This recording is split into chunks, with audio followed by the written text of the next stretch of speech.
I've been karting since I was 12, and after 6 years of dedication, I was finally at the top of my game. The championship was within reach. Just one more race to secure my spot. Me and my two best friends were the top three in our league, and winning this race meant a chance to compete in Italy and move up to Formula Renault. Pretty much a dream come true for any young racer. We were part of this amazing team run by my friend's dad. He'd invested everything in us, even got us these professional racing simulators to practice on.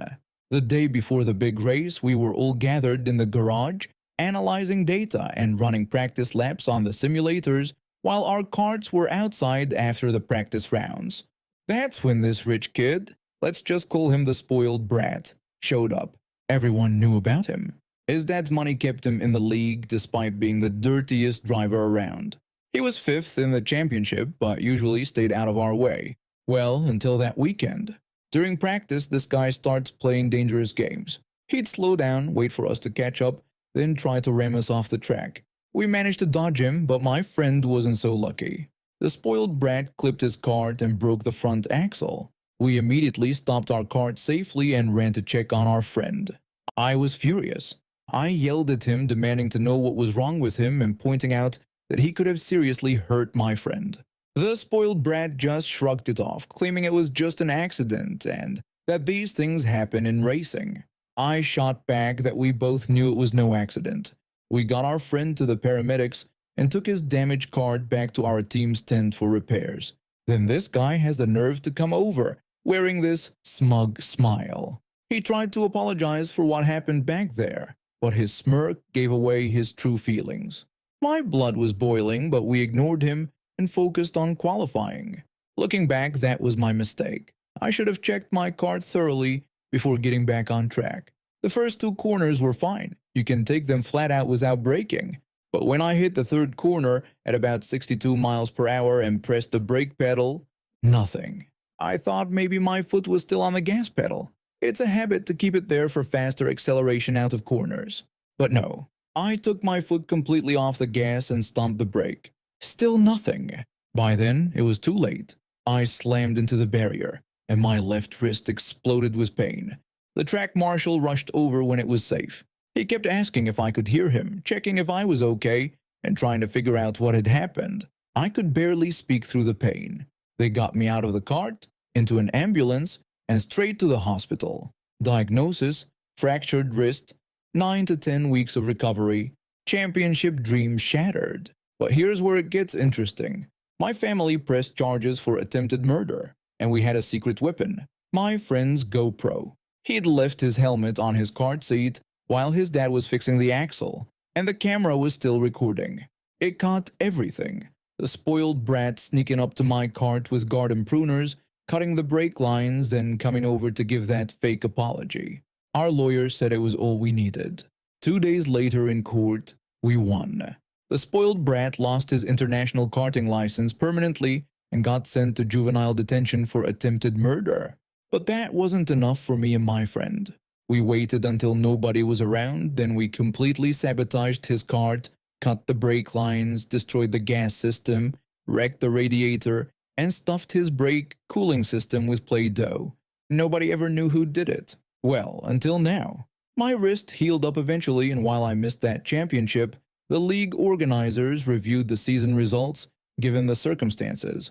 They ruled that the spoiled brat's actions had unfairly interfered with the championship, and based on my previous points and performance, they awarded me a wild card entry to compete in Italy anyway.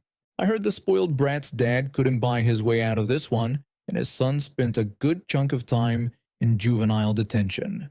His racing career was over before it really began, and we all made it to Formula Renault, and we're still racing together.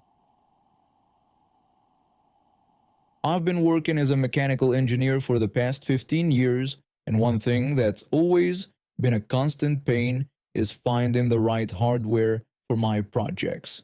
Most big box stores carry basic stuff, but when you need something specific like a tiny M2 Allen screw, you're usually out of luck. That's why I was thrilled when I discovered this small locally owned hardware store near my office. I started going there regularly during my lunch breaks, picking up parts for both work and my home projects. What caught my attention wasn't just their impressive selection, it was how organized everything was. The fastener section was remarkable. Every single nut, bolt, and screw was exactly where it should be. I'd never seen anything like it. One evening, while checking out some specialized screws I needed for a robotics project, I complimented the manager at the counter about how perfectly organized their fastener section was. To my surprise, she started laughing and told me I wouldn't believe the story behind it. She went on to tell me how the section used to be a complete disaster. Customers would constantly mix up items, put things back in the wrong spots, and it was a nightmare to maintain. The manager explained that none of their employees wanted to organize it, and honestly, she couldn't blame them. It was tedious work. But then something strange started happening. They'd come in and find everything perfectly sorted. At first, they thought one of the employees was doing it secretly, but everyone denied it. They started joking about having a bold fairy visit their store. The manager then told me how one day she caught their mysterious helper in action. She described how she noticed a teenage boy meticulously going through the drawers, carefully moving bags around. When he realized he'd been spotted, his whole body tensed up. The teen mumbled a timid apology and turned to leave, but the manager quickly stopped him. She explained that while she appreciated his help, he couldn't work there unless he was actually employed by the store. She asked him to return with a parent, and he shyly agreed. The boy left, and the manager wasn't sure if he'd return. But about an hour later, he came back with his mother. The teen looked like he was about to face a firing squad, while his mother seemed ready to apologize for her son's behavior. The mother apologetically explained that her son was autistic and had a passion for organizing things. She told them how he always noticed when things weren't in their proper place during shopping trips. She emphasized that he didn't get upset about the disorganization. He simply enjoyed putting things in order. The manager acknowledged this but explained that for insurance and legal reasons, he couldn't work in the store unless he was an actual employee. The teen's eyes started welling up with tears, thinking he was in trouble. That's when the manager surprised them both by asking what hours he'd like to work, pulling out an application form and a store uniform polo shirt. The teen burst into tears, happy ones this time, while his mother started laughing in relief. 2 years later, the family had to relocate across the country for the mother's job. When the teen handed in his notice, the store owner took it upon himself to help. He spent hours researching hardware stores in their new city, looking for one that matched their store's values. When he found the perfect place, he personally called them. The owner didn't just give a recommendation. He spent nearly an hour telling them about this amazing young man who had transformed their store. He explained how the teen had created a completely new organizational system that they still used, how he'd trained other employees, and how customer satisfaction had skyrocketed because people could finally find exactly what they needed. The store in the new city hired him on the spot. They even created a special position for him, Inventory Systems Specialist. He'd implemented his organizational system there too, and they'd seen their sales increase by 30%. Now, whenever I visit the original store, everything is still kept in perfect order. The employees maintain his system religiously, and they still affectionately refer to him as their Bolt Fairy. Some of them even got together and made a small plaque that hangs in the fastener section, organized with love by our Bolt Fairy. I was always the quiet kid in school, you know? The one who sat at the back of the class, drew in their notebook, and mostly kept to themselves. My parents' divorce when I was 12 didn't help either. I retreated even further into my shell after that. But life has a funny way of pushing people together sometimes. That's how I ended up becoming friends with him. Let's just say he was the complete opposite of me. Captain of the debate team, always surrounded by people. The kind of guy teachers loved. Our moms worked together at the local bank, and one day, his mom suggested we hang out since we were the same age. When my mom first suggested it, I told her I didn't think it was a good idea, explaining that he was different from me. She encouraged me to give it a chance, mentioning that his mom said he was really into video games too. Turned out she was right. The first time we hung out, we spent 6 hours straight playing video games. He introduced me to his online friends from another high school, and suddenly I had this whole group of people who actually wanted to play games with me. When COVID-19 hit, our gaming sessions became an everyday thing. We'd spend countless hours on Grand Theft Auto 5 talking about everything and nothing. Our dads even met once. My divorced dad and his divorced dad actually got along pretty well. But then senior year happened. The change was gradual at first. Missed calls, declined game invites, short responses in our group chat. I noticed he started hanging out with a different crowd at school, the kind that always seemed to be getting into trouble. One day, I decided to confront him about it. I approached him asking if we could talk. He turned around with a cold look and demanded to know what I wanted. When I mentioned that we barely talked anymore and asked if everything was okay, he called me a witch and told me to leave him alone. Later that night, he called me. His message was clear and cruel. We weren't friends anymore, and I wasn't to talk to him, message him, or even look at him at school. I was hurt, but I respected his wishes. Then came the message that changed everything. Our old gaming group had made a separate chat after he ghosted all of us. Best friend sent a message that made my blood run cold. He explained that his little sister was covered in bruises, revealing that our former friend had threatened to assault her if best friend reported a video of him smoking weed. The others were too scared to do anything. He had threatened to beat up best friend if anyone went to the police. Then he came to me personally with a chilling threat. If I told anyone about this, my sister would get hurt next. He made sure to remind me that he knew where I lived. I couldn't sleep that night. My sister is my world. She's the one person who helped me through our parents' divorce, who always believed in me. But I also couldn't let him hurt more people. I made an anonymous police report that night, attached all the threatening messages, the group chat screenshots, everything. The next day I got called to the principal's office. There were police officers there, along with my old gaming friends. They'd arrested him, not just for the weed, but for making written threats. His new friends got arrested too. When I had to testify in court, I looked him straight in the eye the whole time. He got sentenced to juvenile detention for a year and a half, plus community service and mandatory rehab. We moved away after that. My mom cut all contact with his mom. He's still doing his community service hours. My gaming friends and I still play together, though now we're more careful about who we let into our group. And my sister never found out about the threats. She's in college now, studying psychology, wanting to help troubled teens. I guess some good came out of all this after all.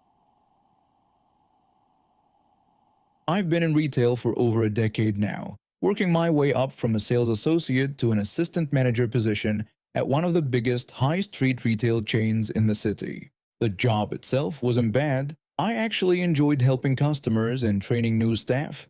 But corporate had this brilliant idea last year to eliminate the store manager position entirely and replace it with 4 assistant managers who would run the store together. On paper, it sounded great. Equal responsibility, shared decision-making, no hierarchy. In reality, it was a mess, especially because of one assistant manager who seemed to think she was secretly promoted to supreme leader of the universe. Here's the thing about me. I'm usually pretty easygoing. I don't get into workplace drama, I do my job well, and I go home. But this assistant manager, let's just say she had a special talent for getting under everyone's skin. Every single morning meeting became her personal stage to criticize everyone else's work. If you arranged the display, she'd rearrange it. If you wrote up the daily tasks, she'd rewrite them. If you breathed, well, you get the idea. The other 2 assistant managers and I had learned to just roll our eyes and get on with our day. Then came the rotas situation. Our area manager asked each of us to create a weekly schedule so we'd have a month's worth of rotas prepared in advance. Simple enough task, right? Not with Miss Supreme Leader around. Throughout the week, she kept hovering around my desk. First, she asked me if I had completed my rota yet. I told her I was still working on it. 2 hours later, she came back to tell me that I should really get started since everyone else had finished theirs. I just thanked her for the reminder and said I'd get to it. Another 3 hours passed. and she returned to ask if I needed help understanding how to make a proper rota, suggesting I might be struggling with the task. I wanted to tell her where she could stick her proper rota, but instead I just smiled and assured her I had it under control. What she didn't know was that I was cooking up a little plan. I waited until the very last day when all four of us were in the store together. I went into the office early and created two rotas. The first one was my actual schedule, perfectly planned and organized. The second one, an exact copy of Supreme Leader's rota. I showed my duplicate to the other two assistant managers, who immediately caught on to what was about to happen. They could barely contain their grins. Lunchtime rolled around and we gathered in the office for our rota review meeting. As expected, Supreme Leader insisted on going first. She announced that she had created what she believed was the most efficient schedule and proceeded to walk us through it. We all nodded along as she explained her supposedly perfect rota. Then came the second assistant manager's turn. Supreme Leader immediately criticized it, pointing out that the break times weren't optimally distributed and complained about having too many people scheduled for Tuesday morning. She insisted it needed serious revision. When the third assistant manager presented their rota, Supreme Leader dramatically sighed and declared that the weekend coverage was completely wrong. She questioned if they had even considered the foot traffic patterns and insisted it needed to be completely redone. Finally, it was my turn. I pulled up her exact rota with my name on it. Supreme Leader shook her head and started listing all the problems she saw. She complained about inefficient shift patterns and uneven coverage, continuing to list various issues for several minutes. After letting her go on for about 5 minutes, I cleared my throat and pointed out how interesting it was that she had so many problems with this rota, considering it was exactly the same as hers. The office went silent. The other two assistant managers were biting their lips to keep from laughing. Supreme Leader stuttered, claiming it was impossible. I suggested we compare them side by side. I pulled up both spreadsheets, and her face turned redder with each passing second as she flipped between the two identical rotas. She started spluttering accusations, saying I had copied her work and that it was completely unprofessional. She threatened to report me to the area manager. I calmly told her there was no need for that, explaining this was just a little experiment to prove a point. Then I showed her my actual rota. When I stood up and headed for the door, I suggested she might want to fix all those problems she had pointed out in her own rota. The other two assistant managers followed me out, leaving Supreme Leader alone with her thoughts and two identical rotas, both apparently terrible according to her own critique. After that day, our area manager received an anonymous email detailing Supreme Leader's consistent pattern of undermining her equals and creating a toxic work environment. Attached were recordings of several meetings where she'd tried to assert authority she didn't have. 2 weeks later, corporate decided that maybe having 4 equal assistant managers wasn't such a great idea after all. They reinstated the store manager position, and guess who didn't get the promotion?